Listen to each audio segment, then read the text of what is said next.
Welcome to Gospel Tangents, the best source for Mormon history, science, and theology. I'm Rick Bennett. No, you're not. You're Preston. In our next conversation with historian Don Bradley, we're going to talk about the lost 116 pages. Were there actually 116 pages? Don thinks that it might have been 2 to 3 times that amount. How does he come to that conclusion? In our next conversation, we'll talk about his book and figure out how he comes to that conclusion. So you won't want to miss it. Check out our conversation. So one of my sources is, on the length of these pages, is the ancestor of one of our living apostles. Okay? At a stake conference in Provo on April 6, 1856, a man named Emer Harris spoke about the coming forth of the Book of Mormon, and he talked about the lost 116 pages. He says explicitly some of what was in those pages, which is in my chapter 14 on the story of Mosiah and the Mulekites. He talks more about the Mulekites. And he also says something about the length of the lost manuscript. He says there, and the living apostle is Dallin Harris Oaks. I think most people don't know that's what the H stands for, but it is. He's, I believe, a great-great-grandson of Emer Harris. So, and how's Emer related to Martin? Oh, did I not mention it? He's his brother. They're brothers, Sorry. Okay. So recall how the manuscript gets lost. Martin wants to take it home. There are reasons for that are much more detailed, actually, than what we thought, right? It is for his wife and family, but he's given them big reason, right? He has to have something to show for the sacrifices. He's been making big sacrifices for the family, on the family's part for this book, so he has to take it home and show it to them. He shows it to family members. He's only supposed to show it to a few of them. He shows it to everybody. He shows it to all kinds of family members, friends, neighbors. He's reading it to people in the evenings. Probably one of the people who saw this manuscript was Martin's brother Emer. Emer was around at the time, didn't live in Palmyra, but he lived nearby. Martin, for apparently like a couple weeks, is showing it to like everybody, especially family.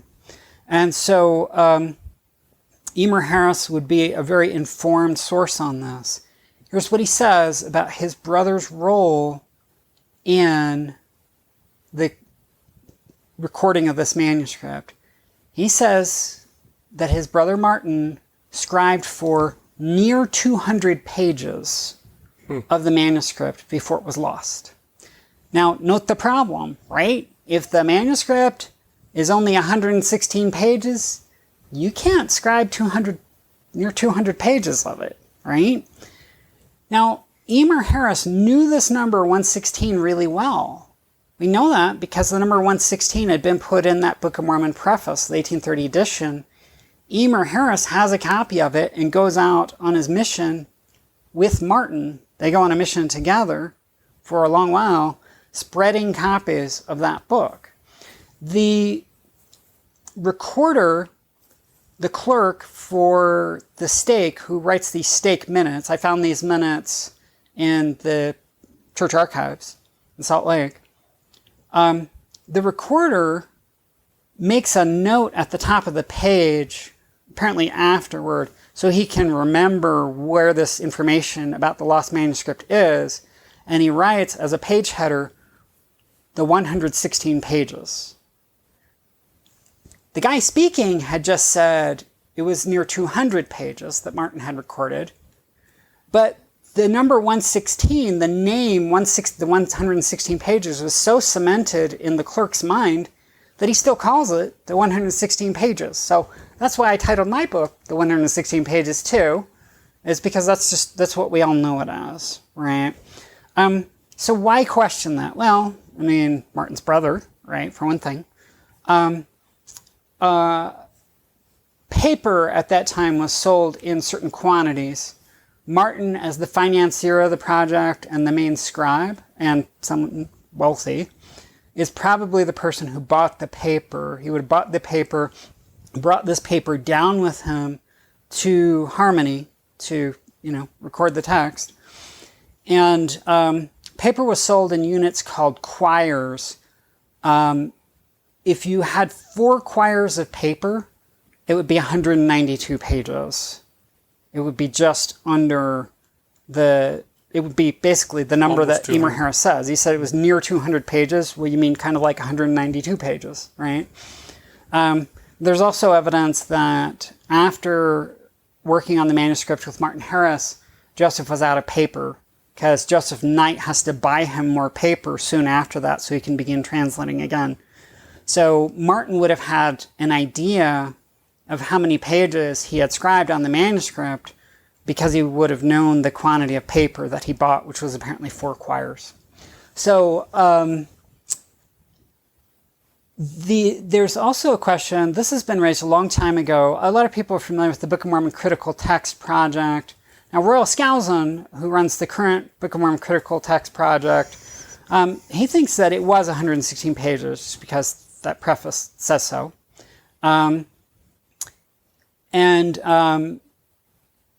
This is a difference in interpretation. But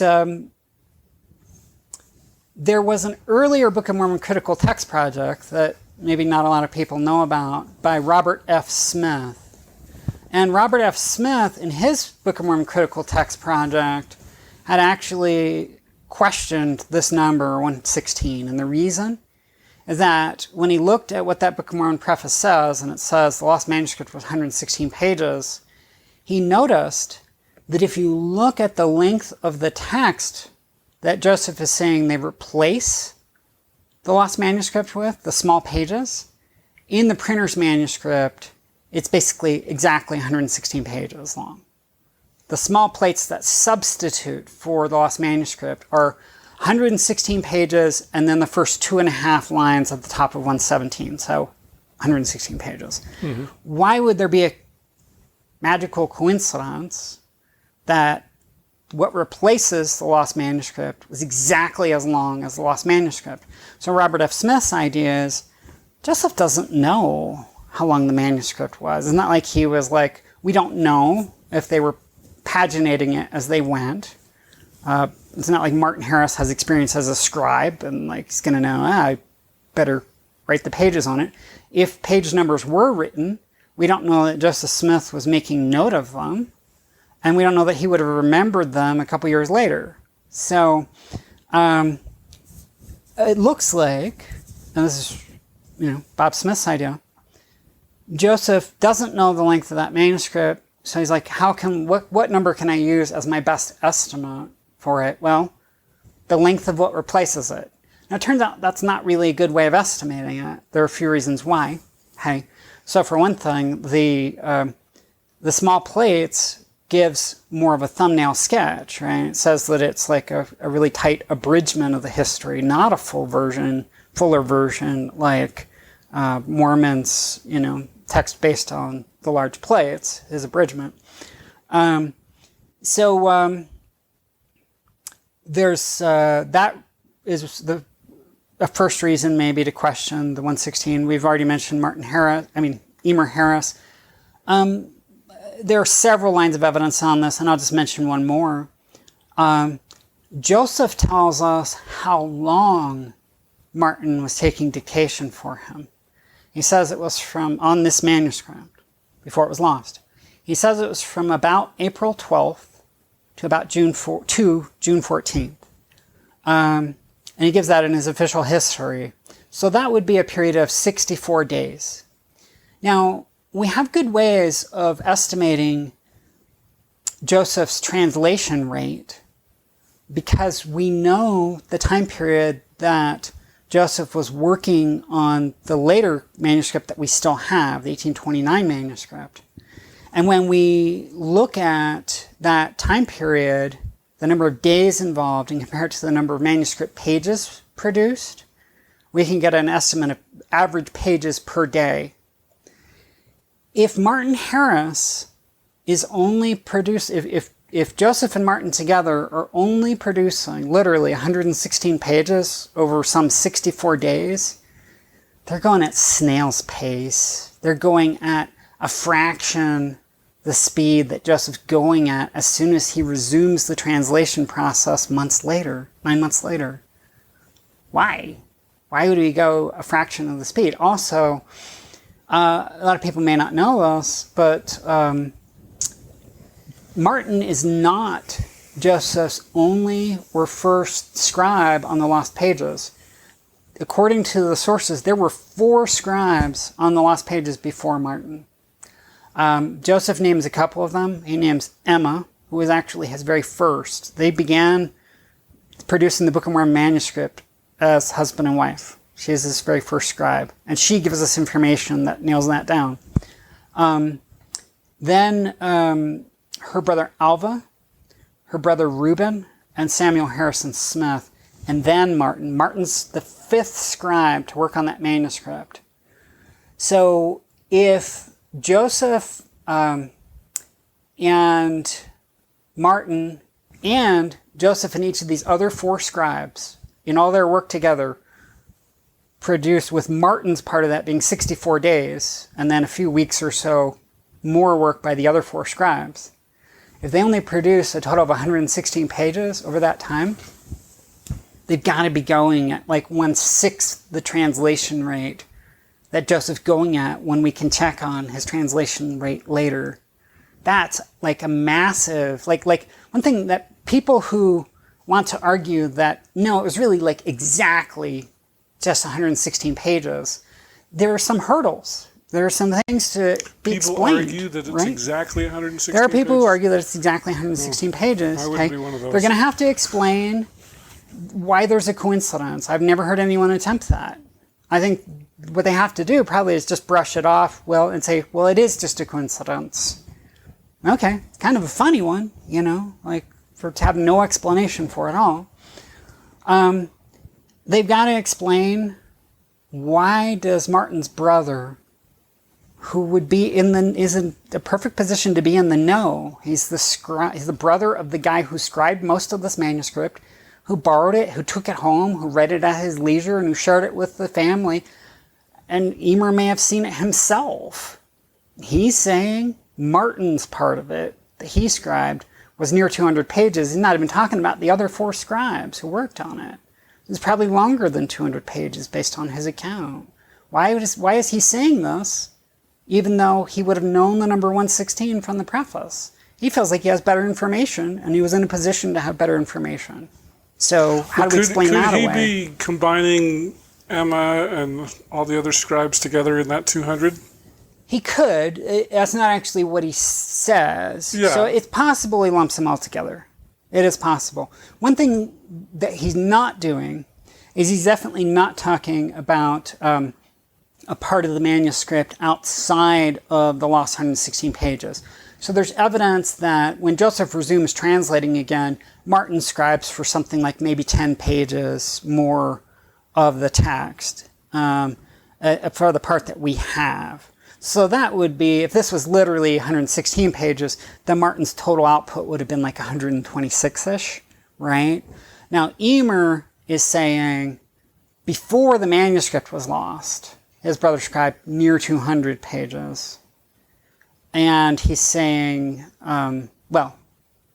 So he's saying all of that work that he's describing there was on the lost manuscript, and he's saying it approached 200 pages. There are a few things people advocating that it's 116 pages would have to explain, and a few more that I give in that chapter, right? But also they'd need to explain, like, why is there a crazy change in Joseph's translation speed? Why is he so slow that he's only producing 116 pages? So he's getting better. The more he goes, he gets faster, right? He may get better, but here's the problem with that, okay? Maybe Joseph gets practice, okay? But between when he stops translating on the lost manuscript and when he starts translating again, there's no practice. It's 9 months of not practicing because he's not translating during that time.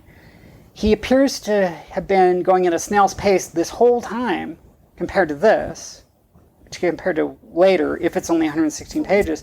Then suddenly, where we can clock his rate, he's several times as fast. Practice doesn't explain that. Practice would give us a, presumably like a smooth upward climb, and that's not what we see. Mm-hmm.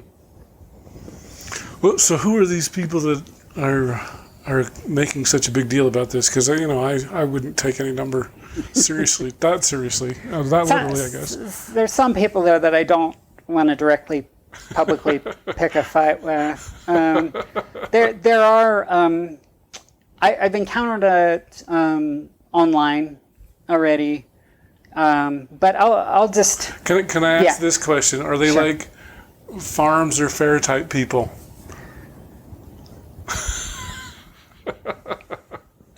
There are at least two remarkably capable scholars who are advocating that it was just 116 pages.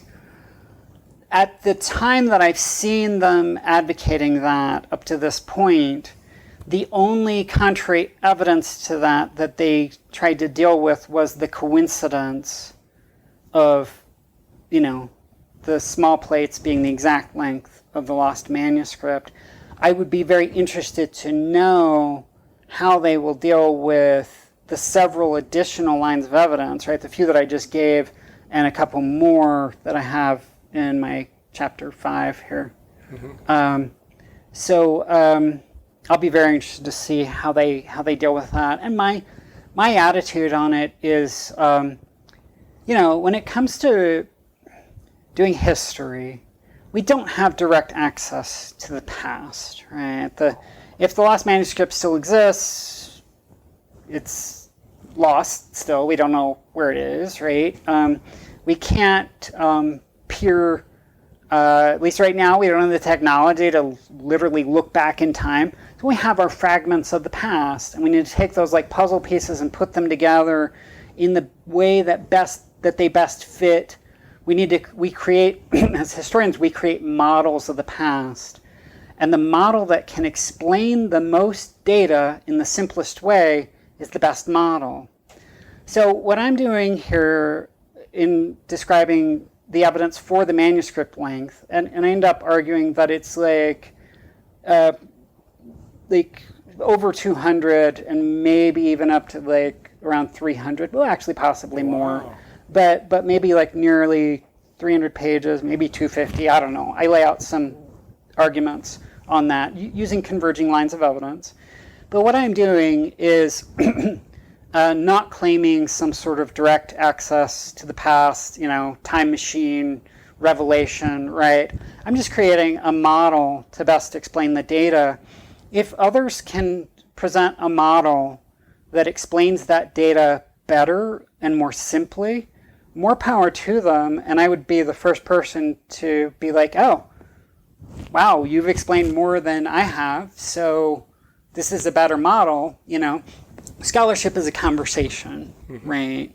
And so I welcome I'm giving an installment in that conversation, a contribution to it, and I welcome further parts of that conversation. I really think that it will be difficult ultimately to argue that it was just 116 pages, given how many lines of evidence there are pointing that all the lines of evidence, other than the fact the number 116 is used in the preface, all the lines of evidence point to it being significantly longer than that, at least 200 pages.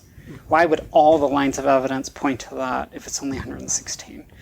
So, like I said, I'm open to other models, and we'll put the models in competition, and may the best model win. Cool. All right. I hope you enjoyed our conversation with historian Don Bradley. In our next conversation, we're going to touch on Don's personal spiritual journey. Don actually left the LDS Church for a few years and came back. What brought him back? I was out of the church officially for 5 years. It was during that time that I did my research on Joseph's polygamy for Brian. And after having spent several years exploring a model of Joseph Smith as opportunist and considering of every single thing he did and said, what was in it for him, always asking that question, and looking at all the known sources on Joseph Smith's relationships with women, I came back to the church. Okay? Polygamy brought you back to the church? No, people say that, and that's not right. No, I did not return to the church because of Joseph Smith's polygamy. I mean, in a way, I returned in spite of it, by which I don't mean that, like, Joseph Smith's polygamy was such a horrible thing. If you'd like to hear the entire interview uncut, please support Gospel Tangents and become a subscriber. For just $5 a month, go to patreon.com/gospeltangents and you can hear the entire interview. And you can also get transcripts available at either our Amazon website, or if you want to give the money to me and not Amazon, please subscribe on my website at gospeltangents.com and you can click the yellow subscribe button. Of course, we're also on Facebook, Twitter, and all the other places. Make sure you subscribe on iTunes at tinyurl.com/gospeltangents. And don't forget to click here to subscribe on YouTube, here for a transcript, and over here we've got some more of our great videos. Thanks again for listening.